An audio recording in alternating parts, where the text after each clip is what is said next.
vamos chamar então a nossa analista de internacional, Fernanda Manhota, para a gente falar sobre essa pesquisa tão importante. Manhota, uma excelente tarde para você. É sempre um prazer tê-la aqui conosco. E olha, é interessante porque, não sei qual avaliação você faz, mas me parece que Donald Trump está cumprindo a promessa de campanha que ele fez em relação a esse tema. Ou ele traz elementos novos, porque ele foi eleito também para fazer isso, né, Manhota? Pois é, Débora, Yuri, boa tarde a vocês, a todos que nos acompanham em mais um 360, do friozinho de Washington, da Mari, para o calorzinho aqui de São Paulo. Eu diria, viu, Débora, que sem dúvida ele não surpreende quando ele traz essa política em relação à Ucrânia, mas de certa maneira os temas de política internacional, de inserção externa dos Estados Unidos, eles têm o hábito de, digamos, interessar menos ao eleitorado quando esse eleitorado vota. Então, não é que esse eleitorado tenha mudado de ideia, né, ou tenha se surpreendido agora com a rota adotada pelo governo, mas talvez na hierarquia de prioridades que naquele momento, em novembro, levou essa população às urnas, a questão da Ucrânia, né, da própria guerra, tenha ficado em, digamos assim, uma hierarquia menos favorável de prioridades. A gente sabe que o que mobilizou muito esse eleitorado naquele momento foi política doméstica, principalmente em relação à economia e também à imigração, e possivelmente a política para a Ucrânia veio, digamos assim, nesse pacote, né, que agora, é claro, o eleitorado e a opinião pública geral reagem em relação. Eu diria, Débora, que talvez a novidade para essa opinião pública esteja na própria abordagem de política externa do Trump, né? Isso porque o primeiro governo dele foi um governo que não foi exatamente marcado pela política externa agressiva enquanto prioridade. Ele, claro, já fazia ali indicações de que tinha uma abordagem comercial agressiva, tinha ali já a guerra comercial com a China, teve ações militares muito pontuais na Síria, em alguns lugares do mundo, mas não foi um presidente conhecido por ter imprimido, né, como uma das suas, digamos, agendas, essa ação intervencionista. E dessa vez, no segundo governo, esse é um dos traços que mais diferencia Donald Trump 1 de Donald Trump 2, né? Isso não só em relação à própria Ucrânia, o papel que ele quer desempenhar nesse conflito, mas a maneira como ele tem tratado a crise do Oriente Médio, também algumas intenções no que tange a Groenlândia, ao Panamá.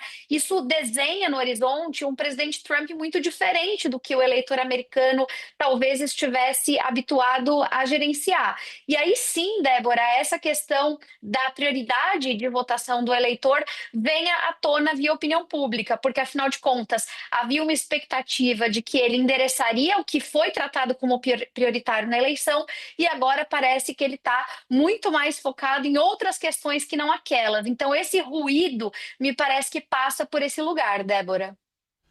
Manhota, boa tarde para você também daqui da minha parte. E eu queria aprofundar um pouco mais o quanto em toda essa situação, por um lado, como disse a Débora, Donald Trump disse na campanha eleitoral que iria para cima, queria resolver logo essa situação na guerra na Ucrânia.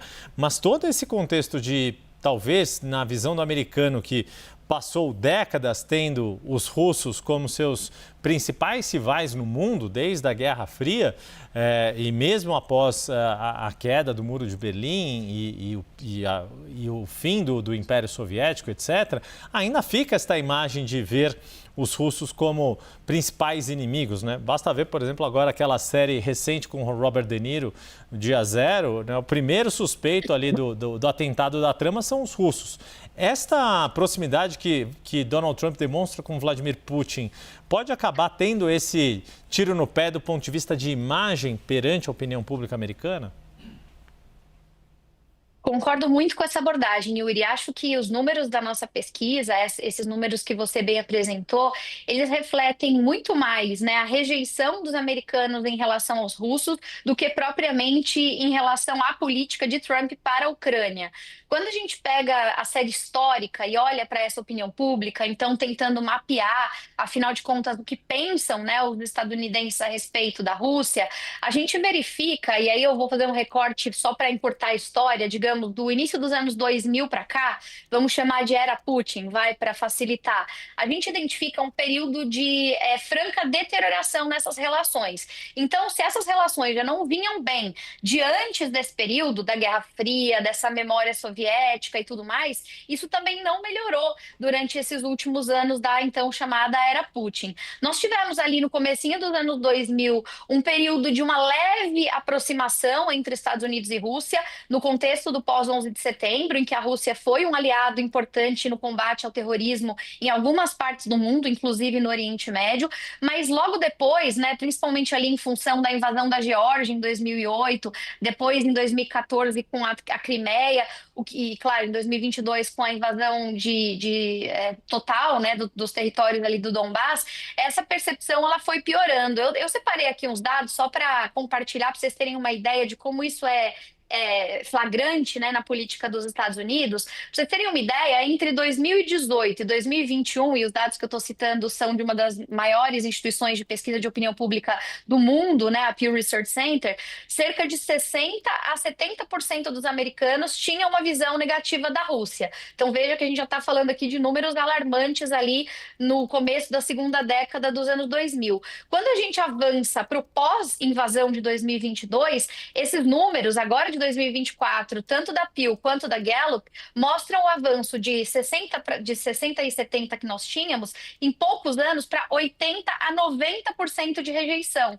Então a gente está falando de uma sociedade que tem na Rússia esse estigma do inimigo externo a ser combatido, que teve alimentado essa leitura, né, a partir dos eventos mais contemporâneos, inclusive da política que era praticada até outro dia, e que, portanto, transferem a essa relação pessoal, Putin, Trump, um certo grau de desconfiança. Eu diria que nós temos aí nesse resultado, né, de pesquisa de opinião que a gente compartilhou, uma mistura dessas duas frentes. Aquilo que eu falava com a Débora, então o eleitor com a percepção de que as prioridades dele estão sendo distorcidas para atender a novos temas ambiciosos, de uma agenda, né, um pouco mais internacional do que talvez esse eleitor gostaria, ao mesmo tempo em que os eventuais parceiros ou aqueles com quem o presidente tem mantido diálogo são historicamente vistos por 80% a 90% dessa sociedade como o inimigo a ser combatido. Então,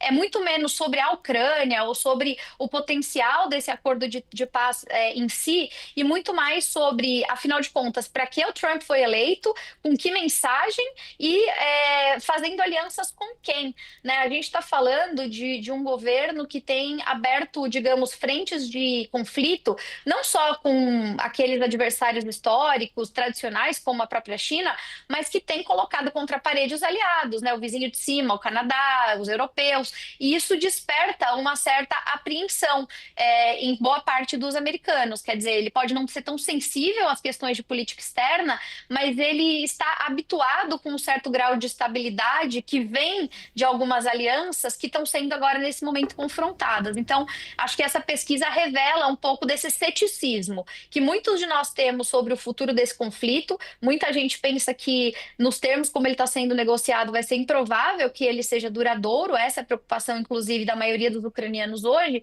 Mas mais do que isso, né? Qual é o legado que Donald Trump quer deixar? Ele quer um legado de expansão dos Estados Unidos? Se for isso, talvez o eleitor americano se frustre, porque o eleitor americano estava na ambição de resgatar o bem-estar interno e que é até de algum grau de afastamento em detrimento dessa postura mais, digamos, cruzadista que o Donald Trump não teve no primeiro governo, Yuri. Fernanda Manhota, muito obrigado pela sua participação conosco. Até a semana que vem. Um bom fim de semana para você.